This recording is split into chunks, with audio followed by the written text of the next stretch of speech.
G'day guys, Martin Lenehan for RLW TV, joined by Rocco, Luca. Now let's talk about Sam Burgess. Reports from England that he's been granted leave this weekend just for one game from Bath. Very, very strong mail, Rocco, that he wants to come back to rugby league, come back to South. Now, of course, they'd welcome him with open arms, but seriously, Sam Burgess, 2014, he runs out on South, tells them early in the year that he's going to rugby, want to play in the World Cup, make a fortune. Made the World Cup, got all the favours in rugby, but basically he's been a dud, and suddenly we hear he wants to come back. Yeah, look, completely agree with the notion that he was a dud in rugby. He'll eventually become a better player, no doubt, but he's been a flop so far, and he's copped a lot of criticism for that.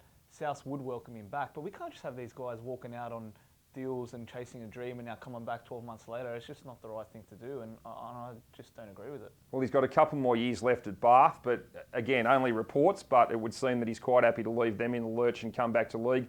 Too hard for these league back rowers, I think, to go over and play in the centres. There's been a few guys change codes, but mainly the wingers. If you look at guys like Saylor and Takiri, big, athletic, score a try, but to go over to rugby, unless you're Sonny Bill, who's just a freakish athlete, Sam Burgess really lumbered along in the centres there, made no yards, got belted. They're all huge centres now in rugby.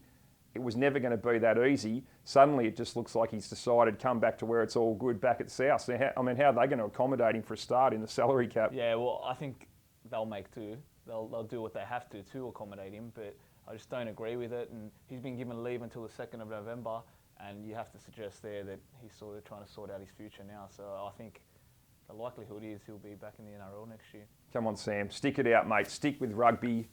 2 more years there. See how you go. No more backflips.